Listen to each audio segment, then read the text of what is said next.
मित्रों, Bharat selection wing के YouTube channel पर आप लोगों का स्वागत है। आज हम लोग श्वसन तंत्र पढ़ रहे हैं, जिसके अंतर्गत हमें देखना है कि इस प्रक्रिया के अंतर्गत कुल कितने एटीपी का निर्माण होता है। एटीपी का मतलब है एडेनोसिन ट्राइफॉस्फेट। मतलब है आज हम लोग का जो टॉपिक है वो है श्वसन की प्रक्रिया के दौरान एटीपी का निर्माण। ठीक, तो हम लोग इसी टॉपिक को आगे बढ़ाते हैं और आगे इसके बारे में जानते हैं, पढ़ते हैं, समझते हैं।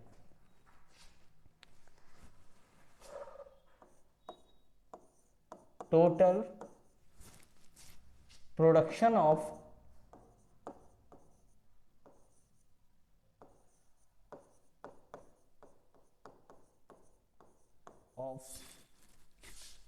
एटीपी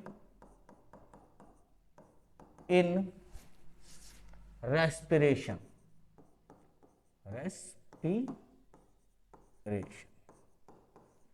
तो मित्रों, ये टॉपिक भी एक जटिल टॉपिक है जिसको आप लोग सावधानी से पढ़िएगा और एक एक चीज नोट करते रहिएगा। ठीक, चलिए मित्रों, सबसे पहले हम लोगों को जो देखना है, ग्लाइकोलिसिस की प्रक्रिया के अंतर्गत कुल कितने एटीपी का निर्माण होता है। तो ग्लाइकोलिसिस प्रक्रिया के अंतर्गत टोटल 4 एटीपी का निर्माण होता है। तो मित्रों याद रखिएगा, इसमें से 2 एटीपी खर्च हो जाते हैं, जिससे 2 एटीपी का ही शुद्ध लाभ होता है। शुद्ध लाभ होता है। फिर इसी ग्लाइकोलिसिस की प्रक्रिया के अंतर्गत 2 NADH, ठीक, 2 NADH अणु का प्रोडक्शन होता है। अणु का प्रोडक्शन होता है।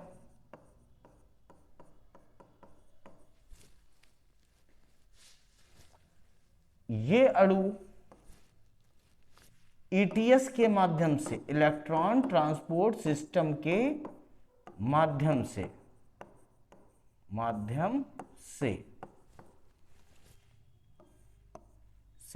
यहां पर 6 एटीपी का निर्माण होता है। 6 एटीपी का निर्माण होता है मित्रों, निर्माण होता है। अब प्रश्न उठता है, कैसे हुआ? कैसे हुआ? तो इसको हम देखेंगे कि एक NADH2 से 3 एटीपी का निर्माण होता है। 3 एटीपी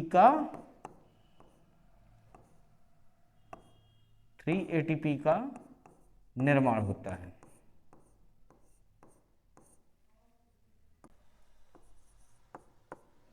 निर्माण होता है। ठीक, अब देखिए, तो यहां पर हमारे 2 NADH2 थे, जिसके कारण अब हमारा 6 एटीपी का क्या होता है? निर्माण। तो मित्रों, अब यहां पर याद रखना है कि यहां पर हमारा 2 एटीपी खर्च हो गया था, 2 एटीपी का मित्रों शुद्ध लाभ हुआ था।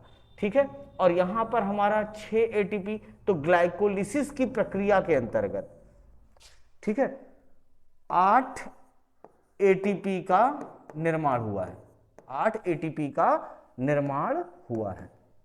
ठीक, ये मित्रों एक छोटी सी बात है, इसको जरूर याद रखिएगा कि ग्लाइकोलिसिस की प्रक्रिया के अंतर्गत कुल कितने एटीपी का निर्माण हुआ है? 8। ठीक है, जबकि हुआ कितने का था? 10 का, जिसमें से 2 खर्च हो गए थे, तो बचे कितने हमारे? 8। ठीक है मित्रों, आगे बढ़ते हैं। ठीक, अभी देखिएगा, अब हम आगे की बात करते हैं। तो मित्रों,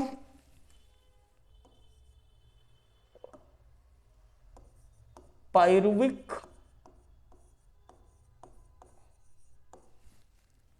एसिड, पायरुविक एसिड के डी कार्बोक्सिएशन से, डी कार्बोक्सिएशन के कारण NADH2 के दो अणु का निर्माण होता है, दो अणु का निर्माण होता है। और इस कारण जो NADH2 है, ये ETS में जाकर, मतलब इलेक्ट्रॉन ट्रांसपोर्ट सिस्टम में जाकर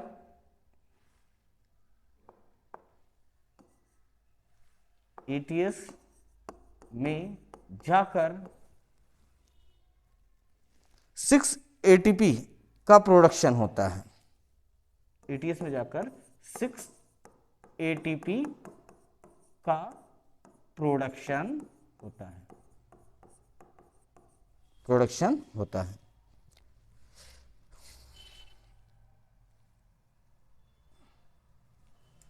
अब मित्रों ये भी याद रखना है, पायरुविक एसिड के एक अणु से,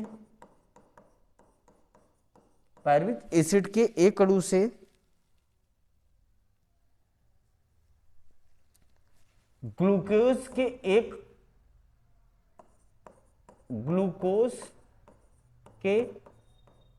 एक अणु का निर्माण होता है, ग्लूकोज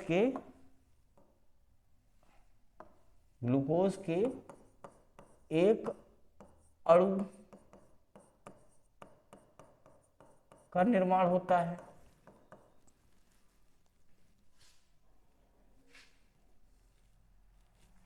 फलस्वरूप पायरुविक एसिड के दो अणु से, पायरुविक एसिड के दो अणु से, पायरुविक एसिड के दो अणु से 2 ATP का निर्माण होता है, 2 ATP का निर्माण होता है।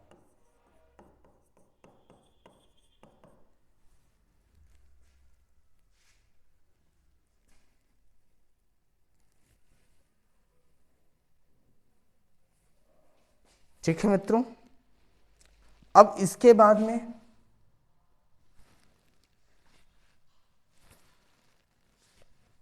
ये सब है आपका।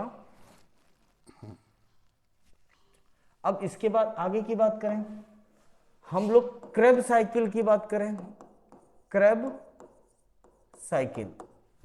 तो क्रेब साइकिल के दौरान टोटल 24 ATP का निर्माण होता है। तो मित्रों याद रखना है, सबसे पहले अगर हम इस बात करें तो NADH2 के 6 अणु जो हैं ये ETS में जाकर ठीक है 18 ATP का निर्माण करते हैं। फिर उसके बाद में FADH2 ठीक के दो अणु का प्रोडक्शन होता है, जो ETS में जाकर 4 एटीपी का 4 एटीपी का निर्माण करते हैं। ठीक है। और एफएडीएच के, इसका कारण क्या है, एफएडीएच के एक अणु से 2 एटीपी का मित्रों निर्माण होता है। तो यहां पर एफएडीएच के 2 अणु का प्रोडक्शन हुआ है, तो जो ईटीएस में जाकर, ठीक है, ईटीएस में जाकर 4 एटीपी का निर्माण करते हैं। तो 18 4 22। और इसके मित्रों जस्ट हम लोगों ने जस्ट पहले पढ़ा था, ठीक, कि पायरुविक एसिड के एक अणु से एटीपी के एक अणु का निर्माण होता है। चूंकि ग्लूकोज से एक अणु है, इसलिए पायरुविक एसिड के 2 अणु से 2 एटीपी का निर्माण होता है। वो हम लोगों ने जस्ट इसके पहले पढ़ा था। तो वो आपकी जो है 2 एटीपी जो है पायरुविक एसिड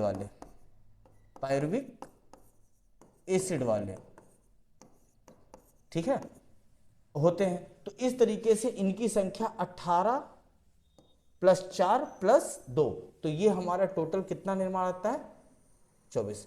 अब एक प्रश्न ये होता है कि रेस्पिरेशन की प्रक्रिया के अंतर्गत कितने एटीपी का निर्माण होता है। तो मित्रों इसके लिए हमको थोड़ा सा पीछे देखना पड़ेगा। ठीक है, यहां पर, ठीक, हमने देखिए ग्लाइकोलिसिस की प्रक्रिया के अंतर्गत 8 एटीपी, फिर उसके बाद में आपने पायरुविक एसिड के द्वारा यहां पर देखा है 6 एटीपी, ठीक है, और उसके बाद में आपने 24, मतलब 8 + 6 + 24, ठीक है, ये आपका क्रेब्स साइकिल के दौरान,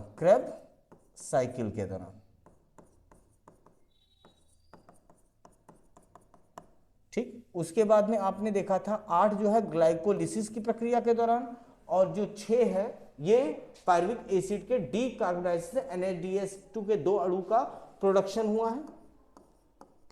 हुआ है, जो आपके टोटल 6, तो 8 6 14 और 24, ये आपके टोटल 38 एटीपी का निर्माण होता है मित्रों। 38 एटीपी का निर्माण होता है क्रेब्स साइकिल का। और इसके बाद में आपको यहाँ पर क्रेब्स साइकिल स्पष्ट रूप से बताया गया कि क्रेब्स साइकिल के अंतर्गत 24 एटीपी का निर्माण हुआ है। तो कैसे हुआ है, NADH2 के 6 अणु ईटीएस में जाकर 18 एटीपी का निर्माण करते हैं क्रेब्स साइकिल के दौरान।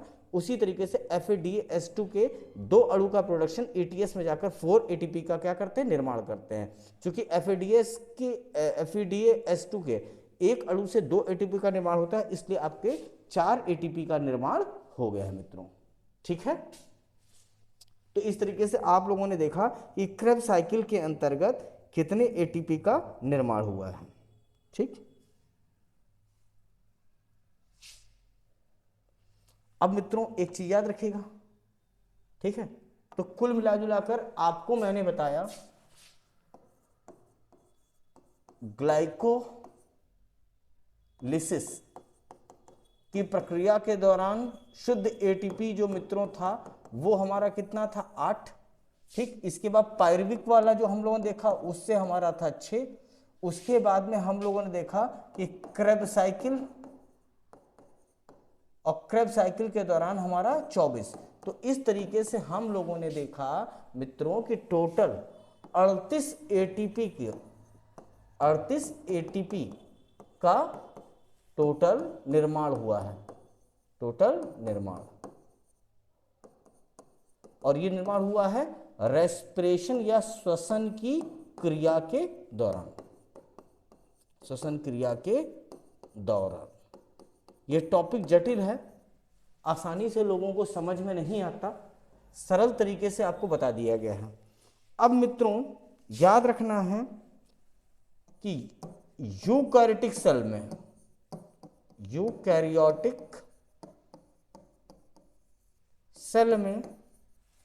सेल में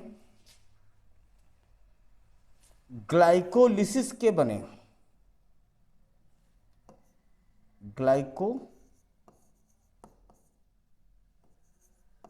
ग्लाइकोलिसिस के बने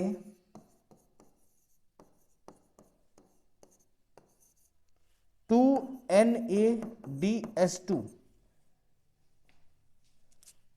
माइटोकॉन्ड्रिया के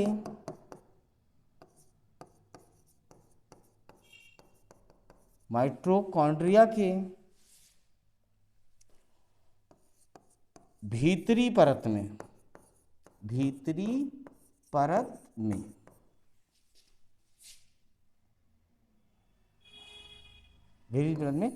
ETS में लेके जाती हैं, ETS या इलेक्ट्रॉन ट्रांसपोर्ट सिस्टम तक ले जाती हैं, जहां दो ATP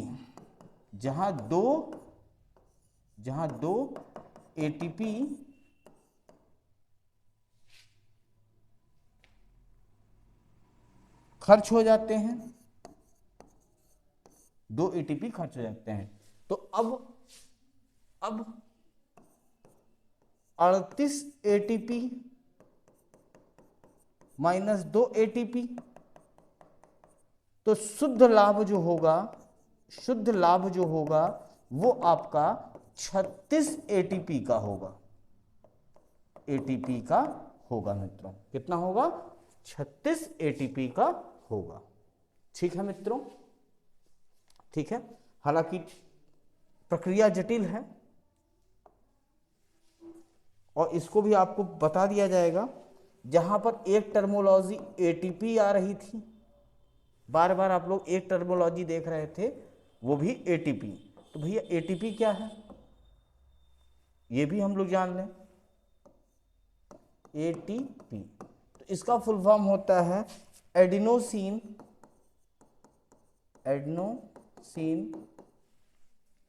ट्राइफॉस्फेट।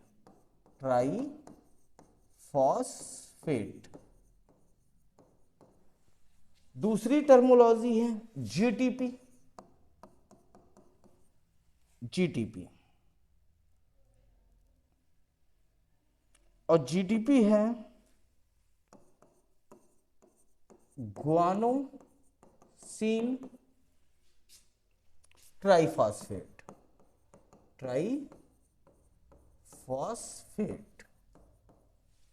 तीसरी टर्मोलॉजी है NADH2। इसको हम बोलते हैं निकोटिमाइड एडेनिन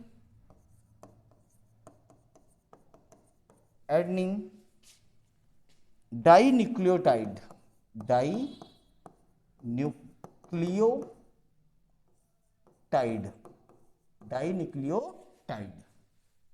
हो गया मित्रों। तो ये था आप लोगों का टोटल प्रोडक्शन। ठीक है, निकोटिमाइड एडेनिन डाइन्यूक्लियोटाइड। ठीक, चलिए आगे बढ़ते हैं।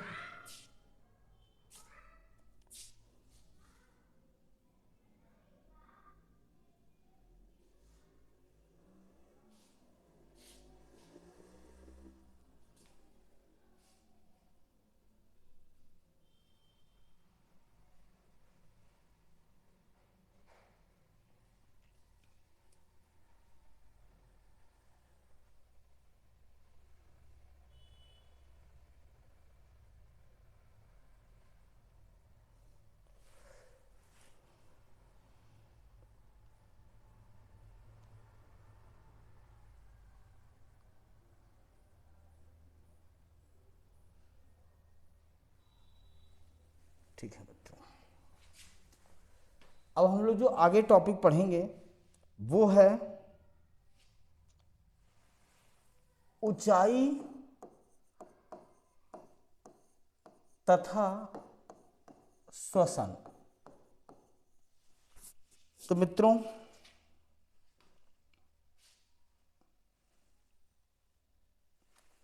याद रखिएगा, ऊंचाई से तात्पर्य लगा लीजिए आप लोग पहाड़ पर हवा का घनत्व हवा का घनत्व में कमी आ जाती है, हवा के घनत्व में कमी आ जाती है। ठीक है, हवा का घनत्व, यहां हवा से समझिएगा ये मामला जो है O2 से रिलेट कर रहा है। अब इसके कारण ब्लड में, जो व्यक्ति ऊंचाई पर खड़ा होगा तो ब्लड में जो है O2 में कमी आने लगती है। ठीक है, और यह स्थिति जो है ये हाइपोक्सिया कहलाती है, हाइपोक्सिया कहलाती है। ठीक है मित्रों, हाइपोक्सिया कहलाती है।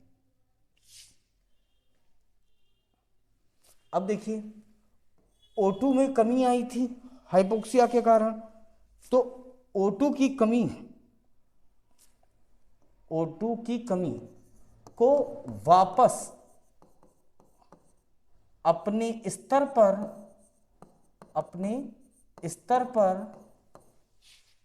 लाने के लिए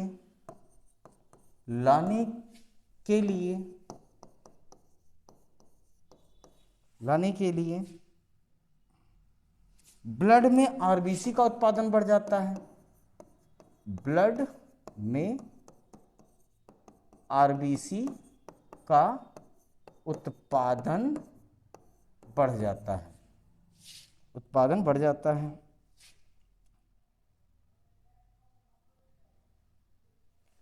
ठीक है, उत्पादन बढ़ जाता है। ठीक, इसके बाद में एक चीज याद रखिएगा, यदि आप ऊंचाई पर हैं, ठीक है, ऊंचाई पर हैं, यदि आप ऊंचाई पर हैं तो ऊंचाई पर ठंडी अधिक होती है। ठीक है, ठंडी अधिक होती है, जिसके कारण मनुष्य की नाक, मनुष्य की नोज या मनुष्य की नाक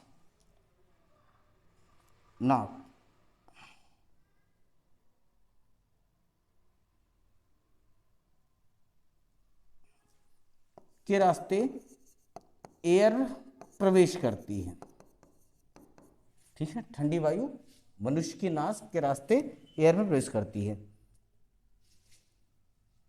ठीक है, यहां पर जो नोज है वो सिकुड़ जाती है, सिकुड़ती है।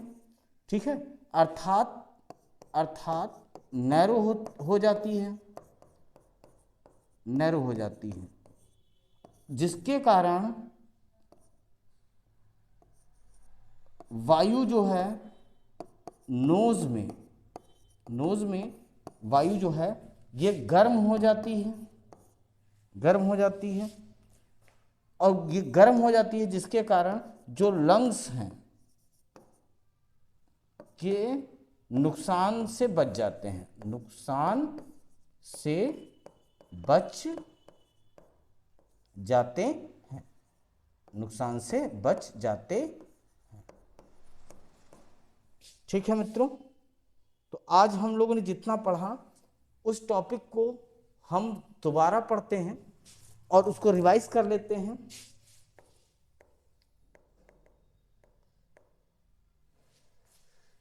चलिए मित्रों, चूंकि आज हम लोग का जो टॉपिक था मित्रों वो था आपका कि श्वसन की प्रक्रिया के दौरान कुल कितने एटीपी का निर्माण होता है। तो सबसे पहले आप लोगों को मैंने बताया था ग्लाइकोलिसिस की प्रक्रिया।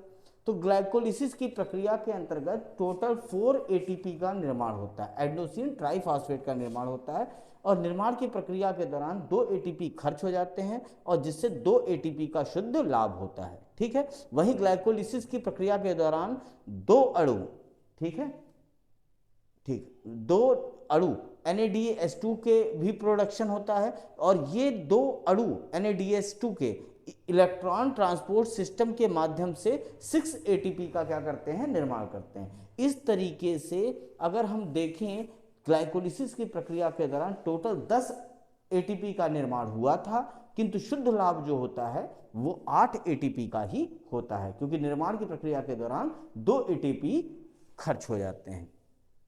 हो गया। अब आप लोग एक प्रश्न पूछेंगे कि सर NADH2 से 6 एटीपी का निर्माण। तो यहाँ पर एक आपको मैंने यहाँ पर बता दिया है कि एक NADH2 के अणु से 3 एटीपी का निर्माण होता है। चूंकि ग्लाइकोलिसिस की प्रक्रिया के अंतर्गत 2 NADH2 का प्रोडक्शन हुआ है और 2 से हमें 6 एटीपी की मित्रों प्राप्ति हो जाएगी। फिर उसके बाद में पायरुविक एसिड के डीकार्बोक्सिलेशन के कारण NADH2 के हमें 2 अणु का प्रोडक्शन होता है। ये NADH2 ETS में जाकर 6 एटीपी का मित्रों निर्माण करते हैं। क्लियर है? ये मित्रों याद रखिएगा, पायरुविक एसिड के डीकार्बोनाइजेशन के श्वसन की प्रक्रिया के दौरान पायरुविक एसिड का उत्पादन होता है। ये आपको पिछली क्लास में बताया जा चुका है। तो उसी कारण उसका जब डीकार्बोक्सिलेशन होता है तो आपके NADH2 के 2 अणु का प्रोडक्शन होता है। NADH2 जो है ये ETS में जाकर 6 एटीपी का मित्रों निर्माण करता है। ठीक है, तो आपने देखा कि मित्रों, और एक चीज और देखनी है, ये 6 एटीपी और इसके पहले 8 आप लोगों ने एटीपी देखी ग्लाइकोलिसिस की प्रक्रिया के तहत। अभी तक हमारे 14 एटीपी का निर्माण आ चुका है। अब आगे बढ़ते हैं, और ये पायरुविक एसिड का जो ये क्रम आप लोग पढ़ रहे हैं, ये GTP के अंतर्गत है। अभी तीनों के फुल फॉर्म आपको बता देंगे। तो पायरुविक एसिड के एक अणु से ग्लूकोज के एक अणु का निर्माण होता है। ठीक है, और इस कारण पायरुविक एसिड के 2 अणु से 2 एटीपी का निर्माण होता है, क्योंकि ग्लूकोज के एक अणु से 1 एटीपी का मित्रों निर्माण होता है। ठीक, इसलिए पायरुविक एसिड के 2 अणु से कितने का निर्माण हो गया? 2 एटीपी का निर्माण हो गया। ठीक है, तो ये भी याद रखना है। अब यहां पर मैंने एक शॉर्टकट आपको बता दिया, हमेशा याद रखना है कि ग्लाइकोलिसिस की प्रक्रिया के दौरान 8, पायरुविक एसिड अभी आपको बताया, इसके डीकार्बोनाइजेशन के कारण 6, पायरुविक एसिड के कारण 6, और क्रेब्स साइकिल के अंतर्गत 24। तो कुल कितने एटीपी का निर्माण हुआ था? 38 एटीपी। अभी मैं ये भी बताऊंगा कि 36 एटीपी का ही शुद्ध लाभ होता है। यहां पर आप 38। अब देखिए यहां पर क्रेब्स साइकिल आया, तो क्रेब्स साइकिल को भी हम लोग एक बार देख लेते हैं। क्रेब्स साइकिल के अंतर्गत 24 एटीपी का निर्माण हुआ है। तो NADH2 के 6 अणु का प्रोडक्शन होता है क्रेब्स साइकिल के दौरान।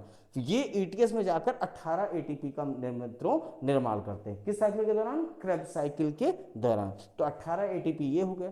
फिर FADH2 के 2 अणु का प्रोडक्शन होता है क्रेब्स साइकिल के दौरान। ये ETS का मतलब है इलेक्ट्रॉन ट्रांसपोर्ट सिस्टम में जाकर 4 एटीपी का मित्रों निर्माण करते हैं। ठीक है मित्रों, फिर उसके बाद में आपको बताया गया कि ये प्रोसेस कैसे हुआ। तो याद रखिएगा, FADH2 के एक अणु से 2 एटीपी का ही निर्माण होता है। इसी सूत्र से ये आपका आया है। ठीक, फिर उसके बाद में 2 एटीपी पायरुविक एसिड वाले, जो अभी इसके पहले था GTS के माध्यम से, उन सब को पढ़ा जब मिलाया तो हमारे 24 एटीपी का निर्माण क्रेब्स साइकिल के दौरान हुआ है। ठीक, अब इसके बाद में देखिए ग्लाइकोलिसिस की प्रक्रिया के दौरान 8 एटीपी। अब आपको शुद्ध समझ में आ जाएगा। फिर उसके पायरुविक एसिड के डीकार्बोनाइजेशन से 6 एटीपी, फिर क्रेब्स साइकिल के दौरान 34 एटीपी। तो हमको टोटल श्वसन की प्रक्रिया के दौरान मित्रों 38 एटीपी की का निर्माण हुआ है।